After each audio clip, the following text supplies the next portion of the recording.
up to the 30, the 20, 10, 5, Torrey Horton back to the end zone. 48-yard play. Guess who? Body up the middle, making another move to the outside. 15, 10, end zone again. Keeps it. Nice move by Brown. He's got space. He's got 6. 35-yard touchdown for Byron Brown. A record-setting night for the South Florida quarterback. Down so far, a little bit of a high snap. Genty right up the middle. Genty has room. Ashton Genty, give him 6. Second and long. Lagar tries to pin it in. Rotos, it does. Rotos stays up. The Suns offense 4-3 wheels. Incredible effort for Rotos. The G5 Hive. All G5, all the time. Welcome to the G5 Hive Live, and we are excited to bring you another G5 college football coverage you love each and every week. I am Luke Probasco, and I'm joined by my co-host, Justice. We got a new song. We got some gear here. I got a new camera. Merchandise store will be available soon. If you're watching us on YouTube, please hit that like and subscribe button. If you're watching us on X, please give us a follow, a like, and a retweet. And if you're listening to us in podcast form, please rate and review. You're going to want to check out that intro, that new song that we got. And again, you're going to want to check out the merchandise, and that will be coming soon to you if you would like it. Justice, how's it going? Going great, man. I'm pretty hyped, man. I love the song. I love the we've done a lot of graphics work this year. So hopefully everyone enjoys it. Hope folks enjoy the song, enjoyed the little video that play with it featuring our players of the week this week. Like you said, merchandise store coming up soon. We got Luke and I ordered some hats. These hats won't be available on the merchandise store, but other great merchandise will be available. So yeah, man, exciting things, exciting stuff coming, and just looking forward to talking some college football, man. Well, I mean, should we just get right into it? Sure. We got the freshman of the week. Again, I like to take the offense. Justice is a defensive guy. Again, running back, Fluff Bothwell, South Alabama. He rushed for 116 yards and 2 touchdowns to lead the Jaguars in a win over App State. That's back-to-back 102 touchdown performances. South Alabama is currently 9th in the nation in points per game, averaging 48.2. Obviously, have a little increase. Was it 2 weeks ago when they put up like 80? So that's inflated just a little bit. But they're averaging 34 rush attempts, 32 pass attempts per game. Nice 50-50 split. But this 1-2 punch of Fluff and Bullock has been good for the Jaguars, especially in the last 2 weeks. Yeah, he just look, man, it's clear to me he's the best running back on the field. Hopefully we'll see him get some more carries, man, and maybe get a start. He hasn't started yet, but sometimes it's not who starts, it's who finishes, right? And Fluff's definitely been a finisher for the Jaguars. All right, the freshman defensive player of the week, just like our offense, back-to-back repeats, 2 consecutive weeks for these guys. But hey, they deserve it. Luke and I talked about it, and there just aren't any other freshmen performing to the level that these 2 guys are. But our defensive freshman of the week is once again safety CJ Hurd from Florida Atlantic. This week he had 12 tackles, 9 of which were solo, to lead that Owls defense in week 4. CJ has been a shining star and a bright spot for the Owls and what's been a disappointing 2024 season so far. But CJ certainly gives them a young star to build upon in the future. And just want to shout out Robbie Listella and Christian Prussia for hooking us up with this the in-game photo of CJ. I didn't have one. I hit those guys up this morning. They sent me were very quick to send me a photo. So kudos to them.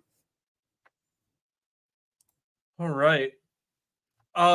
Offensive player of the week. I picked none other than Blake Horvath, Navy, propelled the midshipman past Memphis with his big game, 9 for 12 passing for 192 yards and 2 touchdowns in the air. And then he ran 12 times for a whopping 211 yards and 4 touchdowns, accounting for 6 touchdowns on the day in a big 56-44 win, just like we all expected. Memphis to go down to Navy 56-44. We all expected something like that. So that was quite the game. It was just, it's hard to prepare for that triple option. He was, it's hard to do 12 runs for 211 yards, but he was able to do that. It's pretty efficient. Memphis defense had a hard time catching up, and it was like every time Memphis came back, midshipmen struck pretty quick. It was a pretty exciting and entertaining game to watch. All right, for my offensive player of the week, I too went with the quarterback, Alonzo Barnett III for James Madison. He passed for 388 yards, 5 touchdowns, rushed for another 99 yards and 2 more touchdowns, 7 total touchdowns to lead the Dukes to a victory over P4 North Carolina from the ACC. I mean, they just stomped a mud hole in Carolina, man. They scored more points by halftime than Carolina scored the entire game. They dropped 70 on the Tar Heels, and man, just an awesome victory for the G5. Great victory for the Sun Belt as well. And Alonzo Barnett had his coming out party, man. Just I guess 2 weeks ago, JMU was losing or about to lose to Gardner Webb. They were struggling against Gardner Webb, and then 2 weeks later, they had a bye week in between. And they certainly took that bye week to heart, got things right, and they just came out here and absolutely dominated the Tar Heels in every aspect of the game.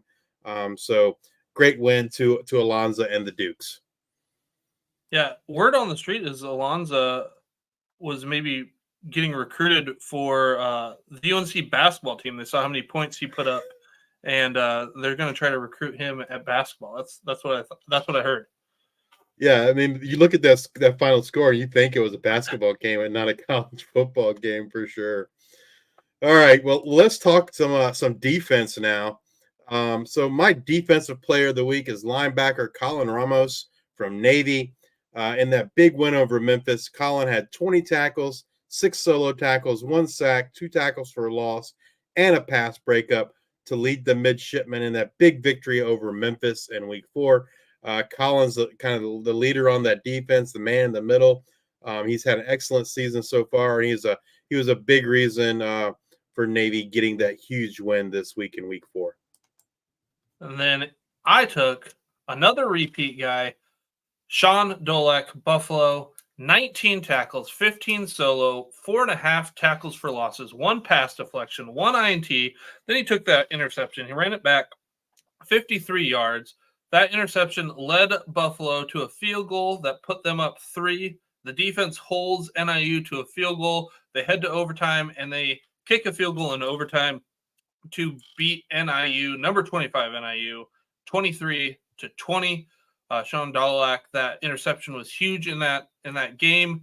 Again, I picked him last week, and I have an honorable mention this week because I was going to go with somebody else, but then I was like, you know what? That 19 tackles and INT were big for Sean Dolak. I have an honorable mention that I do want to bring up, and that's Taekwon King. Temple, he was a linebacker, 13 tackles, 5 solo, 1 sack, 1 tackle for loss, and a 45-29 Temple win over Utah State. Things I liked about King is that defense. The first offense put up 45 points, but then that defense was able to keep Utah State, which has been known to move the ball pretty well. They have Spencer Petras coming back from injury. They had a couple guys 2 weeks ago that went out, and then Royals came back this week, and Taekwon King really helped step up for this defense to help the Owls win against Utah State. So my honorable mention. Well, all right. Thanks, Billy. Glad you like the new tune, man. We kind of like it too. We're still trying to tweak it a little bit, but that was that's the best version we've gotten so far. So we wanted to play that for you guys tonight. So let's get to the news and notes that everyone needs to know. And we're going to start off with the top 25. So the G5 in the AP top 25. With that loss to Buffalo, Northern Illinois falls out of the top 25 rankings. However, they make room for Boise State. Boise State makes its debut in the AP top 25 at number 25. Long overdue for the Broncos, and glad to see them finally be ranked. Others that received votes this week, UNLV would have been number 29. Should be know they were also number 29 last week. They did not play last week, so they didn't gain any ground, didn't lose any ground. James Madison got some votes with that big win over North Carolina. They would have been number 33. Liberty continue to get votes. They're still at number 35. And then Navy with that big win over Memphis also got a vote. They come in at number 40. Looking at the top 25 this week, last week I had some heartburn. I think Luke did too, in terms of teams that maybe shouldn't really be there. Nebraska, I think, was one that we talked about. Kansas State, man, they got absolutely destroyed by BYU, but they stay ranked. BYU jumped in. They weren't ranked. BYU was one of two teams to come in that wasn't ranked last week, and the other was obviously Boise State. I don't know. Like, again, I don't know that Kansas State's all that great. I'm not a Notre Dame's, I don't think they've looked great either. But that's just what's going to happen, right? The media is going to vote for those power conferences, those power teams. Not a lot of love for the G5. BYU is 4-0. They beat Kansas State, but I don't think Kansas State's very good. I don't know. I mean, it'd be interesting to see how BYU does the rest of the way. The same with Kansas State. Kansas State does not look good. But I don't know that BYU is a top 25 team either. But they got the benefit of playing a number 13 team and beating them. A team that's not receiving votes that I think should be receiving votes and maybe even above Navy, that's Army. Army not getting any votes. I get it. They don't have, a notable win, but that Army Navy game is going to be a good one. But I mean, it's hard right now to say who's better right now, Army or Navy, but Navy's the one receiving votes. But I think that's Army, good because they only got one vote. But that was the big that big win over Memphis that did it for them. Northern Illinois dropped out of the top 25, as did Nebraska, who lost to Illinois. But yeah, I mean, I don't know. I just feel like some more G5. The fact that SMU is getting 2 votes is beyond me. Like, it's like, okay, you're part of the ACC now, so you get 2 votes. That one is wild to me. I mean, Nebraska still got 25 votes. Boston College got 55. Indiana got 63. Indiana's undefeated, but they haven't really played anybody. Yeah. It's just the way it goes, right? The majority of folks that vote in this, I feel like, don't pay attention to the G5. They pay attention to the Power 4, and the voting kind of shows that. But you know what? We've got a cure for that. We've got Hero Sports puts together a G5 top 25 poll. We are voters in this poll. We submit our top 25s every Sunday evening, and we haven't talked about this since the preseason. So I thought it was a good time to kind of talk about it, and talk about how the G5 teams are shaking out. This is the results you see on the screen if you're watching on YouTube or Twitter. That's the Hero Sports top 25 poll. Not necessarily doesn't match our votes.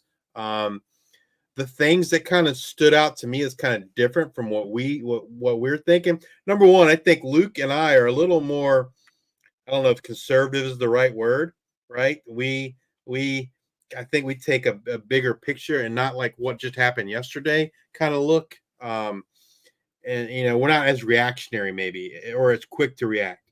We are more like let's take a wait and see kind of approach, especially when you're in the non-conference, right? Because these teams play wildly or vastly different levels of competition. So I think maybe we're a little more conservative in a lot of aspects than probably the majority of the voters. For instance, like the probably the biggest difference for us and what's on this poll is JMU. Like we don't have JMU in our. I don't even think we have JMU in our top 10. And it's not to say that JMU isn't good, but they look dynamite against UNC, no doubt. But 2 weeks ago, they almost lost to Gardner Webb. So we take a little more cautious and wait and see approach. The other one I think that's probably the other biggest difference for us is Bowling Green. We're higher than consensus on Bowling Green. We had Bowling Green in our top 10. The consensus has them at number 15. Anything stand out to you, Luke, that's kind of different than our thoughts? Or I was gonna pull up what ours was. I guess while I'm doing that, if you want to run through what our top 10 votes were, I can. So go through that. yeah, our top 10: number 1 Boise State, number 2 UNLV, number 3 Memphis, number 4 Tulane, number 5 Texas State, number 6 Fresno State, number 7 Toledo, number 8 Liberty, number 9 South Florida, and rounding out the top 10 was Bowling Green. So I mean, I guess the ones we have higher than everyone else is South Florida and Bowling Green. We have JMU lower. We have Navy lower. Other than that, we're fairly close to what everyone else has as the top 10. Yeah, I guess we don't have Georgia State in there, which Georgia State there makes there at 23. We don't have Buffalo. Let's see here. We're higher than consensus on South Alabama. We have South Alabama at 15. San Jose we have at 11. They're at 16 there. Army they have at 12, which we do like Army. We have Army at 16. So we're around. There's a few differences. Yeah. But yeah, this is shout out to Hero Sports and Colton who put this together every week, and all the voters in this. It's just kind of cool to be a part of it, and we're thankful for the opportunity. So thank you, Hero Sports and Colton.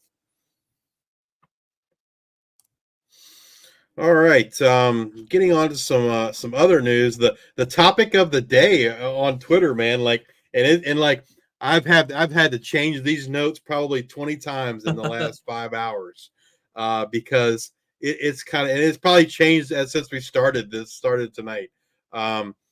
But the Pac-12, man, the Pac-12, the Mountain West, the American, and this kind of who's going where kind of roulette of conference realignment has been hopping today. The Mountain West has been pushing to keep its remaining members. Kind of the first thing that broke today was the Mountain West telling their members that have not left, the 8 members, that they're going to offer them a large one-time payment of guaranteed money from those exit fees that they're getting from the 4 teams that are leaving, plus what the Pac-12 has to pay them for stealing those 4 teams. So it's more than $120 million in exit fees that the Mountain West will be getting, and they plan to, you give that money to the institutions to entice them to stay in the Mountain West. We'll see if that works. We already know. We'll get to it here, but we already know one team has already left. It was being reported that Memphis, Tulane, and South Florida, they all had offers to join the Pac-12. They have all declined those offers. And it should be noted that any AAC team that is looking to go to the Pac-12 could face an exit fee of nearly $27.5 million per school. That's a rather large chunk of change. So Memphis, Tulane, and South Florida reaffirmed their commitments to the American today. So after that happened, the Pac-12 was turning its attention to UNLV, Utah State, Air Force, in the end, Gonzaga and basketball only, and supposedly UConn for football only. Also should be noted that the AAC is looking at Air Force, right? Makes sense for them. They would want Air Force to join forces with Army and Navy, kind of get all three academies in the same conference. But this happened earlier today. But my understanding is it's not written in stone now because of Utah State. But Air Force and UNLV reaffirmed their commitment to stay in the Mountain West. There was going to be an agreement, and all 8 members had to sign that. Well, Utah State got offered that spot, and Utah State said, we're leaving. And so now that agreement's out the window. And so, Air Force and UNLV kind of still up in the air, I guess. Utah State, like I said, that they accepted that offer. UNLV was set to announce they were going to stay. And then I think after that Utah State announcement that they're leaving, I believe UNLV is kind of reevaluating things, kind of see what they want to do.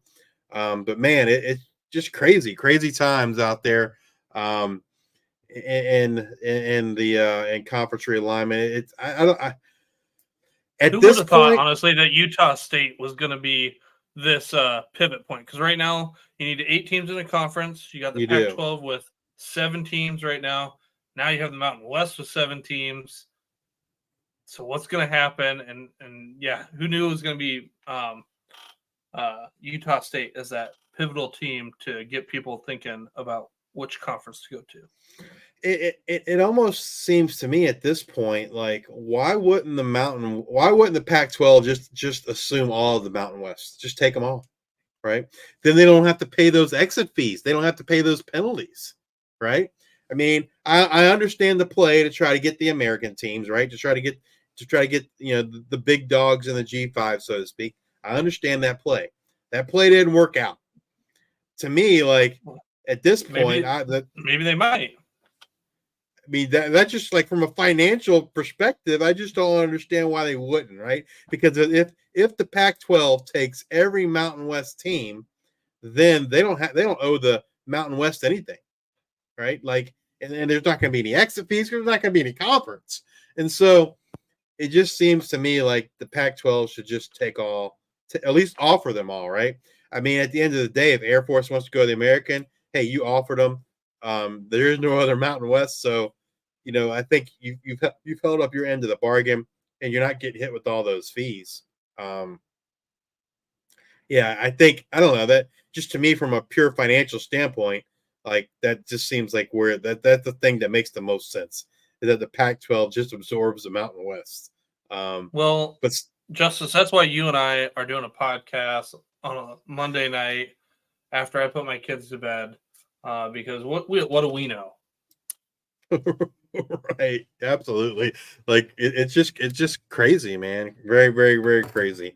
I'm a little bit selfishly, I'm a little bit disappointed that the American teams reaffirmed their commitment, because what I was selfishly hoping was those guys would leave, and then other folks are gonna be looking to jump ship, and that the Sun Belt could add at least East Carolina.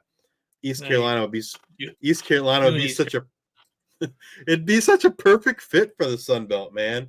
And so that's what I was selfishly hoping for. But yeah, that's not going to happen. Not anytime soon, anyway. I'm sure, like Memphis and Tulane in South Florida, they're probably waiting for the ACC dominoes to drop and get those ACC invites when some of the ACC teams leave there. But yeah, stay tuned, because, like I said, I'm sure it's changed a lot in the last 30 minutes, and it'll change more over the course of next week. But we'll bring you back up to speed in this soap opera, if you will, next week. Moving on to some like super positive and great news, man, that happened last week. We talked about both of these gentlemen on a few occasions during the off season. They were both fighting battles with cancer, and they both shared some pretty awesome news this past week. And that's Troy wide receiver Chris Lewis. He had been battling cancer. He had a GoFundMe that we shared a couple times. And but last week he announced that he is cancer free. That's, amen to that, brother. That's awesome.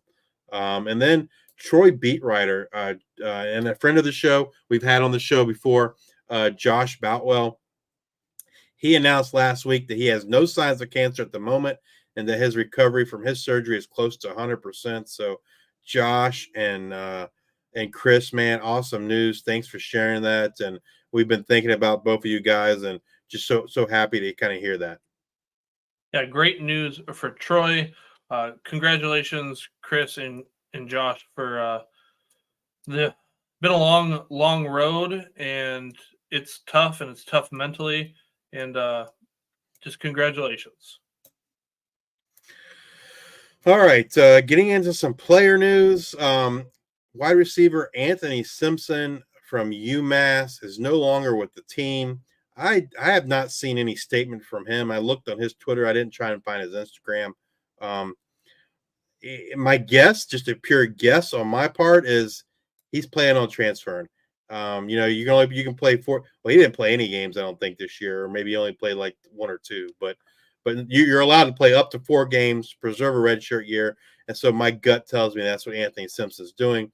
He things weren't going the way he wanted, and he's like, I'm gonna preserve my year of eligibility, and so he's no longer with the UMass football team.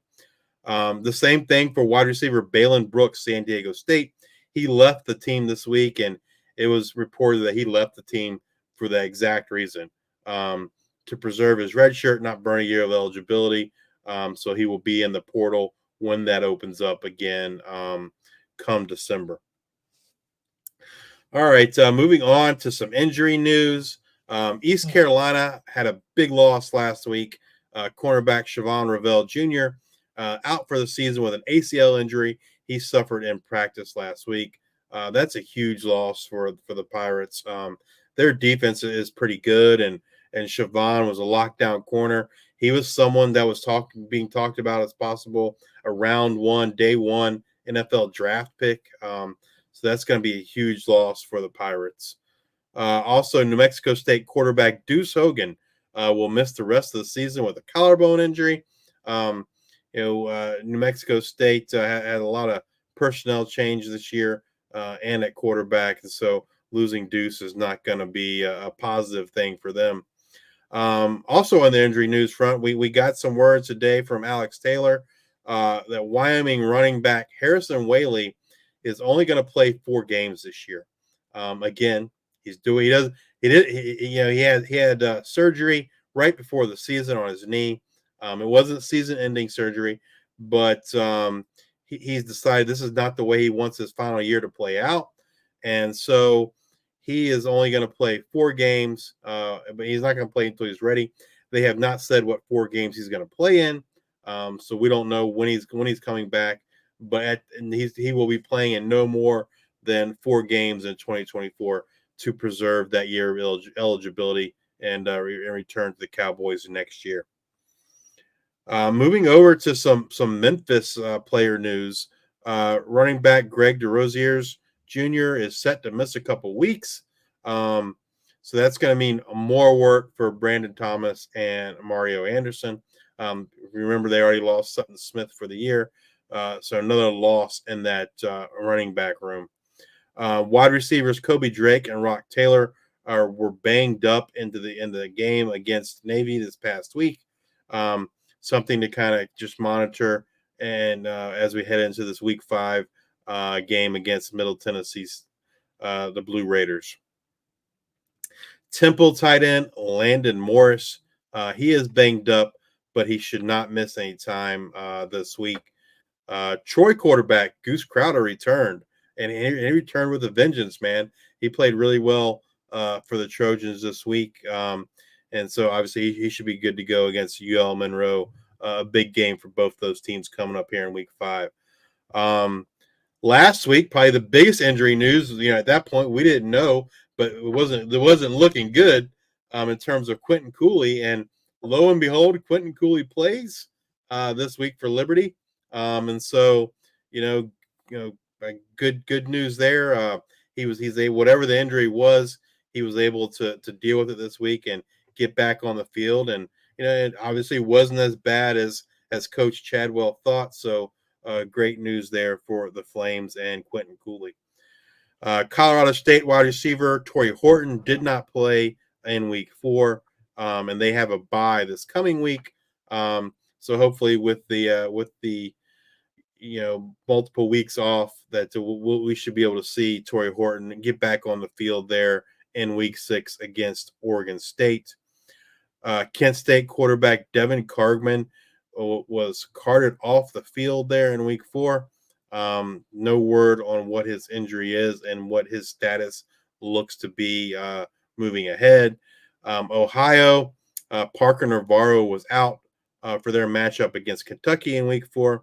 Hopefully we can see him here in the coming weeks. And then finally, Coastal Carolina running back Braden Bennett missed another week. They do have a bye this week, and the hope is that Braden Bennett will be able to come back after that bye. Running back Javon Simpkins is also still out, and I don't think they're as hopeful that he will be able to return after the bye.